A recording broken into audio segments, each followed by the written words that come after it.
to the channel. If you're new here, I'm Awu, and today we'll be diving into something pretty exciting.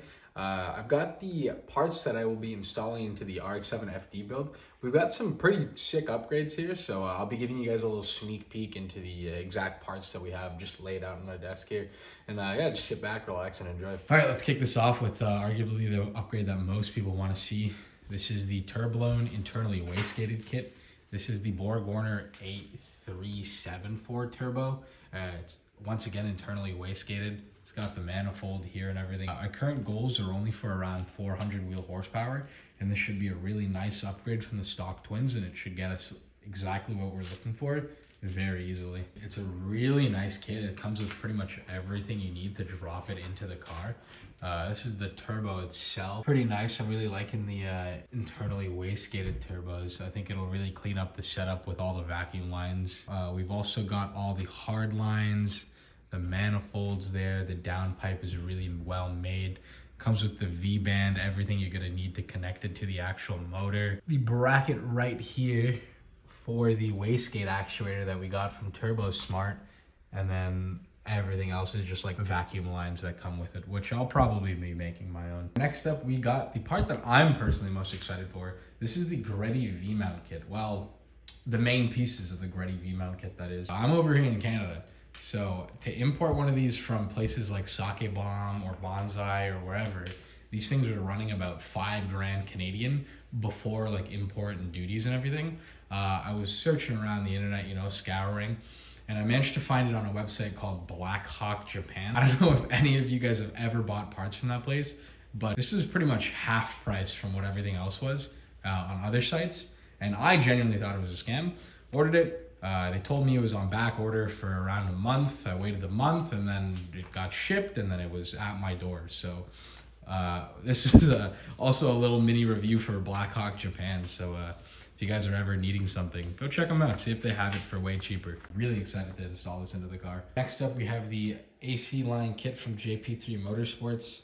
The kit mainly comes with the binary switch here, a bunch of tie-down fittings, the O-rings, and the bracket here for the compressor. You need to purchase the bracket for the condenser separately, and you also need to purchase the compressor separately. These are pretty easy to find on Rock Auto. It wasn't that bad. Everything was pretty quick to get here. Really nice stuff made by JP3, obviously. We're using their battery mount in the engine bay as well. You can also remove the dryer. For the stock RX-7, you have to somehow find a way to fit the stock dryer in there. But with the RX-8 upgrades on the condensers, they have the dryer built in. Anyways, I figured since I was already in there doing the V-mount and, you know, adding the turbo, I might as well get AC up and running again. The car hasn't had AC, but thankfully JP3 makes this really nice drop-in kit. This should fix all our issues, and I don't have to make any custom lines. It's all done for me. Just install this and I'm good to go.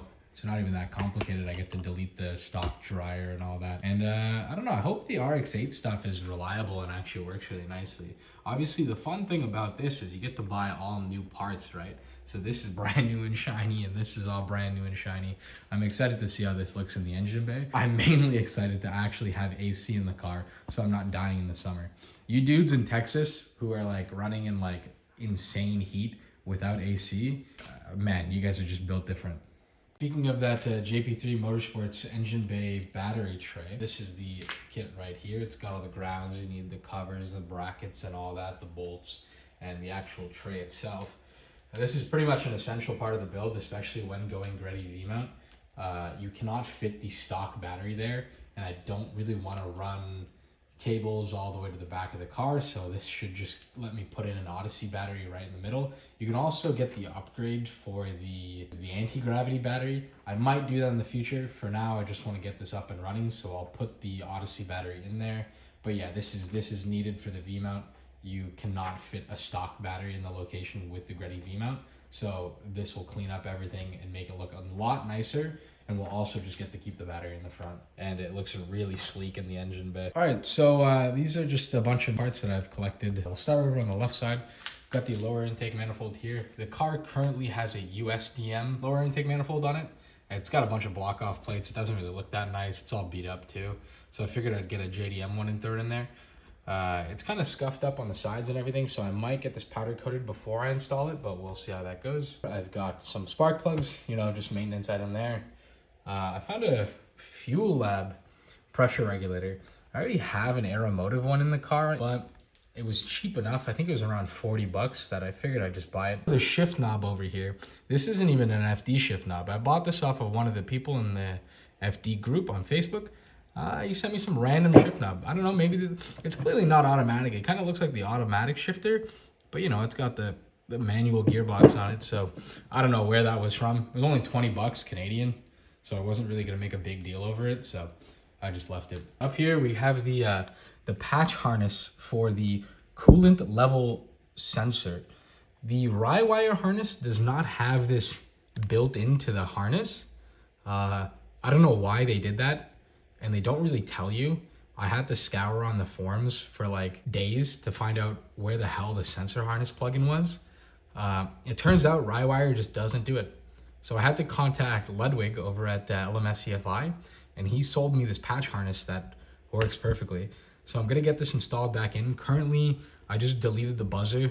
I unsoldered it. So hopefully I can go solder that buzzer back in, then get this back into the car and actually have a working coolant level. Obviously, check your coolant, do your coolant maintenance for these cars. It's a Rotary after all, but it's just a nice like insurance measure to have. All right, and up here we have the cross member bar. I guess the previous owner deleted this when they added like a really big front mount intercooler. I don't know why. I mean, whatever. I guess it's whatever he wanted to do with the car. But here it is. Thankfully, I found someone selling one that was already like powder coated black. So I'll just get this thrown into the car and it should be nice and easy. We've got the race only pulley set. This is the anodized blue, I believe it's called. These are billet. It's the main reason I got this is because my idler, the bearing on the inside was squeaking, and these guys just sell a completely brand new bearing and idler pulley, so just bought the whole kit. Comes with the power steering pulley, idler pulley, alternator pulley, water pump pulley, and main crank pulley. Confused over this water pump pulley because it's got kind of this like ridge on the side, and from what I've been told, you don't actually need to use the idler pulley. Like, you know how most big turbos run like the Pineapple Racing idler pulley? Apparently with this, you don't need to run that. They send you one belt for the main belt and then the other one for kind of like the power steering one.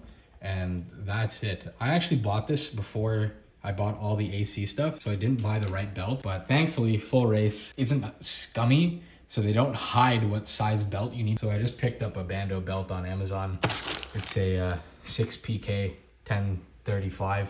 Really nice of them to do that. And last but not least, we have a power steering pump here. This is not OEM, but I mean, mine was whining. It was run without oil. It was kind of shit. So we're gonna throw this in there and then see how it goes. All right, that's pretty much it for the RX-7 FD parts list rundown. I hope there's other enthusiasts out there for the FD who enjoy just, you know, a raw video of just a bunch of parts being laid out. And hopefully this helps someone out there who also is thinking of going this exact same setup, and hopefully you can follow along. In the next video, I can get all the parts installed into the car. The weather over here in Canada isn't looking too good. Spring's just around the corner, so I'm hoping we can get that done in time.